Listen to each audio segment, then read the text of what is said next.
جن کی نمازیں بہت قضا ہوں، وہ لوگ رسول اللہ صلی اللہ علیہ وآلہ وسلم کا فرمان سن لیں۔ فرمایا حضرت جبرائیل کی یہ تسبیح پڑھیں، ان کی قضا نمازیں اللہ ادا تصور فرمائے گا، اور گناہ کبیرہ جیسے بھی ہوں اللہ معاف فرمائے گا۔ بسم اللہ الرحمن الرحیم۔ حضرت جبرائیل علیہ السلام رسول اللہ صلی اللہ علیہ وآلہ وسلم کی خدمت میں حاضر ہوئے اور عرض کیا کہ محمد صلی اللہ علیہ وآلہ وسلم، آپ کی امت میں جو شخص اپنی زندگی میں صرف ایک بار مقدس کلمات پڑھ لے گا، اللہ تعالیٰ اس کے تمام گناہ یوں معاف فرما دے گا گویا اس نے کبھی گناہ کیے ہی نہیں۔ قیامت کے دن اس کا چہرہ اللہ کے برگزیدہ بندوں کی طرح روشن ہوگا۔ لوگ حیران ہو کر کہیں گے، یہ کوئی نبی یا کوئی مقرب فرشتہ؟ تب ایک فرشتہ صدا لگائے گا کہ وہ خوش نصیب ہے جو ان کلمات کی برکت سے بے حساب و عذاب جنت میں داخل ہوگا۔ وہ عظیم کلمات جن کی پہنچ سدرۃ المنتہا ہے، جو شخص ان کلمات کا 7 مرتبہ پڑھے گا، اللہ تعالیٰ اس کی تمام کبیرہ گناہ اور قضا نمازیں معاف فرما دے گا۔ یہ وہ بابرکت کلمات ہیں کہ ان کا ورد کرنے سے مغفرت واجب ہو جاتی ہے۔ یہ الفاظ رحمت الہی کی کنجی ہیں جو ہر دروازہ مغفرت رحمت کا کھول دیتی ہیں۔ ناظرین، رسول اللہ صلی اللہ علیہ وآلہ وسلم نے فرمایا، جب حضرت موسیٰ علیہ السلام کی عمر کے دن پورے ہوئے تو ایک روز راستے میں جا رہے تھے، ملک الموت حضرت اسرائیل علیہ السلام سے ملاقات ہوئی۔ سلام کیا، سلام کا جواب ملا۔ پوچھا تو کون ہے؟ کہا ملک الموت۔ اس وقت موسیٰ علیہ السلام شوق اور اشتیاق میں تھے۔ ملک الموت کے چہرے پر ایسا تھپڑ مارا کہ وہ سامنے سے بھاگ گئے اور کہا، میں پھر آؤں گا۔ ملک الموت نے اپنے مقام پر آ کر سجدہ کیا اور عرض کی کہ پروردگار، تو نے کس شخص کے پاس بھیجا تھا؟ اگر میں بھاگ نہ جاتا تو ہلاک ہو جاتا۔ اسی وقت خطاب ہوا کہ یہ اس لیے تھا کہ تاکہ تجھے معلوم ہو جائے کہ ہمارے اور ہمارے محبوبوں کے مابین غیر کو دخل نہیں، صرف ہم جانتے ہیں یا ہمارا دوست۔ دوسرے روز حضرت موسیٰ علیہ السلام نماز ادا کر کے قبلہ رخ بیت المقدس میں بیٹھے تھے کہ حضرت اسرائیل علیہ السلام نے آ کر سلام عرض کیا اور بہشت کی سیم حضرت موسیٰ علیہ السلام کے ہاتھ میں دیا اور کہا، پروردگار عالم آپ کی ملاقات کا مشتاق ہے۔ حضرت موسیٰ علیہ السلام نے فرمایا، لبیک۔ تو ملک الموت نے آپ کی روح قبض کر لی۔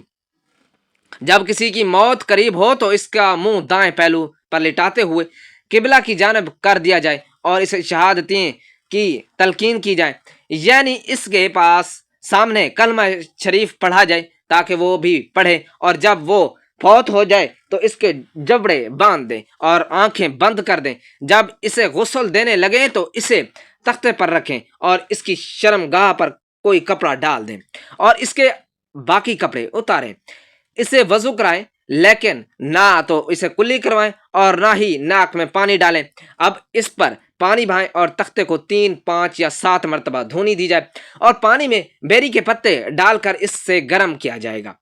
اگر ایسا نہ ہو سکے تو سادہ پانی ہی کافی ہے، اور گل خیرو ایک قسم کی گھاس کے ساتھ اس کے سر اور داڑھی کو دھویا جائے۔ پھر اسے بائیں جانب پہلو کے بل لٹایا جائے۔ اب اسے پانی اور بیری کے پتوں کے ساتھ غسل دیا جائے گا یہاں تک کہ دیکھا جائے گا کہ وہ چیز جو میت کے ساتھ نیچے کی طرف متصل ہے، ملی ہوئی ہے، اس تک پانی پہنچ گیا ہے یا نہیں۔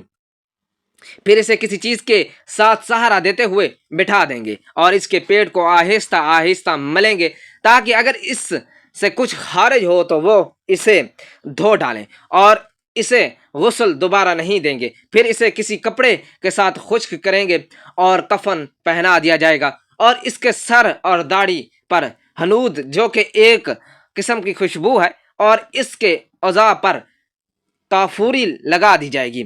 سنت یہ ہے کہ مرد کو 3 کپڑوں میں لفافے کی صورت میں کفن دیا جائے گا، اور اگر وہ 2 کپڑے کو کافی سمجھے تو یہ بھی جائز ہے، اور جب کہ وہ میت پر لفافہ لپیٹنے کا ارادہ کریں تو اس کی بائیں جانب سے ابتدا کریں، بس لفافہ اس پر ڈال دیں، پھر اسی طرح دائیں جانب سے۔ اب اگر میت سے کفن کے کھلنے کا خطرہ ہو تو اسے گرہ لگا دیں، اور عورت کو 5 کپڑے یعنی 1000 کفنی یا اوڑھنی اور دوپٹہ سینہ بند کے ساتھ اس کے پستانوں کو ڈھانپ دیا جائے۔ اور لفافے میں کفن دیا جائے۔ پھر اگر 3 کپڑوں کو کافی سمجھیں تو یہ بھی جائز ہے۔ اور دوپٹہ قمیض یعنی کفنی کے اوپر اور لفافے کے نیچے ہوگا، اور اس کے بعد اس کے سینے پر رکھ دیا جائے گا، اور میت کے بالوں اور داڑھی میں کنگھا نہیں پھیرا جائے گا، اور نہ ہی اس کے ناخن اور بال کاٹے جائیں گے۔ اور میت کو کفن پہنانے سے قبل کفن کو طاق مرتبہ خوشبو لگائی جائے گی۔ جب ان امور سے فارغ ہو جائیں تو اب اس پر نماز پڑھیں۔ اگر بادشاہ موجود ہو تو وہ لوگوں میں سے اس پر نماز امامت کرانے کا زیادہ حقدار ہے۔ اگر بادشاہ موجود نہ ہو تو پھر محلے کے امام کو مقدم کرنا مستحب ہے۔ اس کے بعد پھر ولی ہے۔ اب اگر میت پر نماز جنازہ بری اور بادشاہ کے علاوہ کسی اور آدمی نے پڑھا دی تو ولی اس پر دوبارہ جنازہ پڑھا سکتا ہے، اور اگر ولی اس پر نماز جنازہ پڑھا چکا ہو تو پھر اس میت پر دوبارہ نماز جنازہ پڑھنا جائز نہیں۔ اگر میت پر نماز جنازہ پڑھے بغیر میت کو دفنا دیا جائے تو 3 دن تک اس کی قبر پر نماز جنازہ پڑھی جا سکتی ہے، مگر اس کے بعد نہیں۔ اور نماز جنازہ پڑھانے والا بالکل میت کے سینے کے مقابل کھڑا ہوگا۔ نماز جنازہ کیا ہے؟ نماز جنازہ یہ ہے کہ وہ تکبیر کہے اور تکبیر کہتے ہوئے اللہ تعالیٰ کی تعریف بیان کرے، پھر تکبیر کہے اور تکبیر کہتے ہوئے نبی کریم صلی اللہ علیہ وآلہ وسلم پر درود و سلام بھیجے، پھر تیسری تکبیر کہے اور اب کی بار تکبیر کہتے ہوئے اپنے لیے، میت کے لیے اور تمام مسلمانوں کے لیے دعا مانگے، پھر چوتھی تکبیر کہے اور سلام پھیر دے، اور پہلی تکبیر کے علاوہ باقی کسی بھی تکبیر پر ہاتھ بلند نہیں کرے گا۔ ایسی مسجد جس میں 5 گانا نماز باجماعت ہوتی ہو، اس میں کسی میت پر نماز جنازہ نہ پڑھی جائے۔ جب میت کو اس کے تختے پر اٹھائیں تو اسے اس کے چاروں پاؤں سے پکڑیں اور دوڑے بغیر اسے جلدی جلدی لے کر چلیں۔ جب میت کی قبر تک پہنچ جائے تو لوگوں کے لیے میت کے کندھوں سے اتار کر رکھنے سے پہلے بیٹھنا مکروہ ہے، اور قبر کو کھودا جائے اور لحد بنائی جائے، اور میت کو قبلہ کی جانب سے قبر میں داخل کیا جائے۔ جب میت کو لحد میں رکھا جا رہا ہو تو آدمی جو اسے رکھ رہا ہو وہ قبر میں اتارنے کی دعا کہے، میت کے گرہ قبلہ کی جانب کر دے اور کفن کی گرہ کھول دی جائے، اور اس کی لحد پر کچی اینٹیں چن دی جائیں، اور پکی اینٹیں اور لکڑی کے تختے لگانا مکروہ ہے۔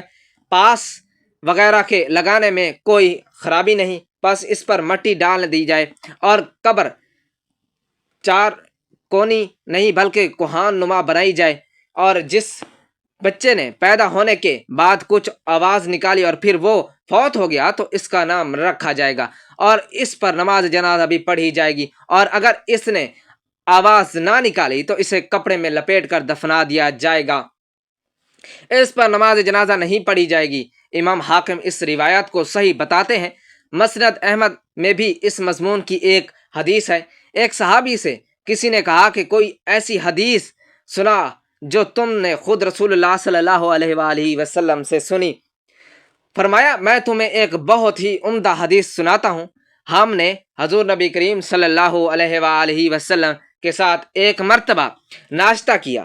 ہمارے ساتھ ابو عبیدہ بن جراح رضی اللہ تعالی عنہ بھی تھے۔ انہوں نے کہا یا رسول اللہ صلی اللہ علیہ وآلہ وسلم، کیا ہم سے بہتر بھی کوئی اور ہیں؟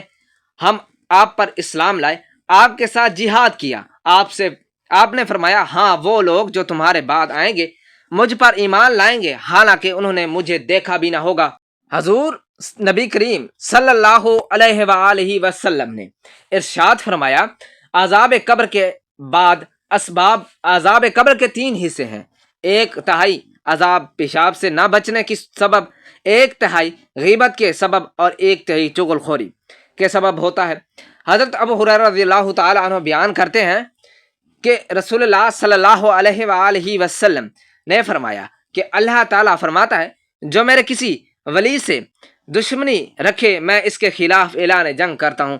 جن چیزوں کے ذریعے بندہ میرا قرب حاصل کرتا ہے ان میں سب سے زیادہ پسندیدہ چیز میرے نزدیک میرے فرائض ہیں، اور میرے بندہ نوافل کے ذریعے میرا قرب حاصل کرتا ہے رہتا ہے یہاں تک کہ میں اس سے محبت کرنے لگتا ہوں اور جب میں اس سے محبت کرتا ہوں تو اس کی سماعت بن جاتا ہوں جس کے ساتھ وہ سنتا ہے، اور اس کی بصارت بن جاتا ہوں جس کے ساتھ وہ دیکھتا ہے، اور اس کا ہاتھ بن جاتا ہوں جس کے ساتھ وہ پکڑتا ہے، اور اس کے پاؤں بن جاتا ہوں جس کے ساتھ وہ چلتا ہے۔ اگر وہ مجھ سے سوال کرے تو میں ضرور اسے عطا کرتا ہوں، اور اگر وہ میری پناہ پکڑ لے تو ضرور میں اسے پناہ دیتا ہوں۔ حضرت بریدہ رضی اللہ تعالی عنہ بیان کرتے ہیں کہ رسول اللہ صلی اللہ علیہ وآلہ وسلم نے صبح کی تو حضرت بلال رضی اللہ تعالیٰ عنہ کو بلایا اور فرمایا کہ تم کسی وجہ سے جنت میں مجھ سے پہلے سبقت لے گئے، میں جنت میں داخل ہوا مگر اپنے آگے تمہارے قدموں کی آواز سنی۔ عرض کیا یا رسول اللہ صلی اللہ علیہ وآلہ وسلم، میں جب بھی اذان پڑھتا ہوں تو اس کے بعد 2 رکعت ادا کرتا ہوں، اور جب بھی بے وضو ہوتا ہوں تو فوراً وضو کرتا ہوں، اور میں نے سمجھ رکھا تھا کہ مجھے پر اللہ کی طرف سے 2 رکعت لازم ہیں۔ تب رسول اللہ صلی اللہ علیہ وآلہ وسلم نے فرمایا ان 2 رکعتوں کے سبب تمہیں یہ مقام ملا ہے۔ روایت میں ہے کہ اللہ تعالیٰ نے ایک ایسا فرشتہ پیدا کیا ہے کہ اس کے بزرگی اور ہیبت کو خدا ہی جانتا ہے، اس کا نام حابیل ہے۔ اس فرشتے نے دونوں ہاتھ پھیلا رکھے ہیں، ایک مشرق میں اور دوسرا مغرب میں، اور لا الہ الا اللہ محمد الرسول اللہ کی تسبیح پڑھتا ہے، اور روشنی کا موکل ہے، مشرق والے ہاتھ سے روشنی دیتا ہے اور مغرب والے ہاتھ سے تاریکی۔ اگر روشنی کو ہاتھ سے چھوڑ دے تو سارا جہاں تاریک ہو جائے گا اور کبھی دن نہ آئے گا۔ ایک تختی لٹکی ہوئی ہے جس پر سیاہ سفید لکیریں کھینچی ہوئی ہیں، وہ دیکھ کر کبھی زیادہ کرتا ہے اور کبھی کم۔ جب زیادہ کرتا ہے تو روشنی ہو جاتی ہے، اور جب کم کرتا ہے تو تاریکی چھا جاتی ہے۔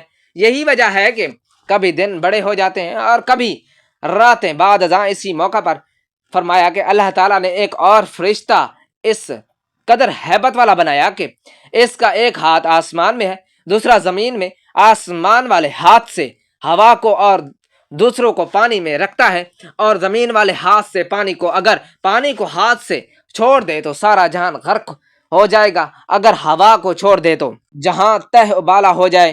بعد ازاں اسی موقع کے مناسب فرمایا کہ اللہ تعالیٰ نے کوہ کاف پیدا کیا ہے جو اتنا بڑا ہے کہ تمام دنیا کے گرد پھیلا ہوا ہے، اور دنیا ما فیہا اس کے اندر ہے۔ ارشاد باری تعالیٰ ہے ترجمہ کہ اللہ تعالیٰ نے ایک فرشتہ پیدا کیا جو اس پہاڑ پر بیٹھا ہے، اس کا نام فرقہیل ہے، اس کی تسبیح یہ ہے لا الہ الا اللہ محمد الرسول اللہ، اور وہ اس پہاڑ کا موکل ہے۔ کبھی وہ ہاتھ بند کرتا ہے کبھی کھولتا ہے۔ زمین کی رگیں اللہ تعالیٰ نے اس کے ہاتھ میں دے رکھی ہیں۔ جب اللہ تعالیٰ زمین کو تنگ کرنا چاہتا ہے تو فرشتے کو رگیں کھینچنے کا حکم دیتا ہے، جس سے چشمے خشک ہو جاتے ہیں اور نباتات نہیں اگتی۔ جب فراغت کرنا چاہتا ہے تو رگیں کھولنے کا حکم دیتا ہے، اور جب خلقت کو ڈرانا چاہتا ہے تو رگوں کو ہلانے کا حکم دیتا ہے۔ جب جسے زلزلہ کہتے ہیں، بس جب حکم ہوتا ہے تو زمین ہلتی ہے۔ اور اس طرح العارفین میں یوں لکھا ہے کہ اللہ تعالیٰ نے اس پہاڑ کو 40 جہاں کے برابر بنایا ہے۔ ہر جہاں میں 400 حصے ہیں، ہر ایک حصے میں اس دنیا سے 4 گنا ہے۔ اس پہاڑ کے پیچھے کوئی تاریکی نہیں اور نہ ہی وہاں رات ہوتی ہے۔ وہاں کی زمین سونے کی ہے، اور وہاں کے رہنے والے فرشتے ہیں نہ آدم شیطان، نہ بہشت، نہ دوزخ۔ جس روز سے اللہ تعالیٰ نے انہیں پیدا کیا سارے فرشتے لا الہ الا اللہ محمد رسول اللہ کہتے ہیں۔ ان 4 جہانوں کے پیچھے حاجات ہیں جن کی بڑائی اللہ تعالیٰ ہی کو معلوم ہے۔ ایک مرتبہ نبی کریم صلی اللہ علیہ وآلہ وسلم بیٹھے تھے، فرمایا کہ مجھے اللہ تعالیٰ نے بہت سی کرامتیں عنایت فرمائی ہیں کہ حضرت جبرائیل امین علیہ السلام نے حضور اقدس صلی اللہ علیہ وآلہ وسلم کی خدمت اقدس میں آ کر کہا، حکم الہی ہے کہ میں نے تیرے پاس جو کتاب بھیجی ہے اس میں ایک ایسی سورہ ہے کہ اگر وہ تورات میں ہوتی تو موسیٰ علیہ السلام کی امت میں کوئی شخص یہودی نہ ہوتا۔ ایسی صورت ہے کہ اگر انجیل میں ہوتی تو کوئی عیسائی بت پرست نہ ہوتا۔ اگر زبور میں ہوتی تو کوئی شخص داؤد علیہ السلام کی امت میں سے آتش پرست نہ بنتا۔ اس واسطے یہ سورہ بھیجی گئی ہے تاکہ اس کی برکت کے بعد تیری امت اللہ تعالیٰ سے مدد حاصل کریں اور قیامت کے دن دوزخ کے عذاب سے خلاصی پائیں۔ حضرت محمد صلی اللہ علیہ وآلہ وسلم سے نے پوچھا کہ وہ کون سی سورہ ہے؟ فرمایا کہ وہ سورہ فاتحہ ہے۔ جبرائیل علیہ السلام نے کہا کہ مجھے اس خدا کی قسم جس نے آپ صلی اللہ علیہ وآلہ وسلم کو پیغمبر بنا کر بھیجا، اگر روئے زمین کے دریا سیاہی اور تمام درخت قلم بن جائے اور ساتوں آسمان ساتوں زمین کاغذ ہو جائیں اور ابتدائے عالم سے لے کر سب فرشتے اور آدمی اس کے فضائل لکھتے رہیں تو اس کی ایک فضیلت بھی نہ لکھ سکیں گے۔ پڑھنے والا یہ سمجھیں گے کہ اس کی ماں نے اسے آج ہی جنا ہے۔ حضرت جبرائیل علیہ السلام نے رسول اللہ صلی اللہ علیہ وآلہ وسلم سے فرمایا، اے محمد صلی اللہ علیہ وآلہ وسلم، آپ کی امت میں سے جو شخص اپنی زندگی میں ایک مرتبہ یہ کلمات پڑھ کر دعا کرے وہ یہ سمجھے کہ اس نے گناہ کیے ہی نہیں، قیامت کے دن اس کا چہرہ صدیقین یا اولیاء اللہ کی مانند روشن ہوگا۔ لوگ سمجھیں گے یہ کوئی نبی یا کوئی فرشتہ ہے، اور ایک فرشتہ اعلان کرے گا کہ یہ بندہ بے حساب و عذاب جنت میں داخل ہوگا۔ یہ کلمات ایسے ہیں، برکت والے ہیں، یا اگر پانی پر پڑھ لیے جائیں تو آگ جل جائے، زمین پر پڑھے جائیں تو اپنے اندر کے محفوظ خزانے ظاہر کر دیں۔ جو ان کلمات کو 7 مرتبہ پڑھے گا اللہ تعالیٰ اس کی تمام قضا نماز معاف فرما دے گا۔ یہ وہ عظیم کلمات ہیں جو شب معراج میں جبرائیل علیہ السلام نے حضور اقدس صلی اللہ علیہ وآلہ وسلم کو بتائے تھے۔ وہ کلمات یہ ہیں: لا الہ الا اللہ المالک الحق المبین، لا الہ الا اللہ الحق العدل المبین، لا الہ الا انت سبحانک انی کنت من الظالمین، لا الہ الا اللہ وحدہ لا شریک لہ، لہ الملک ولہ الحمد وہو علی کل شیء قدیر۔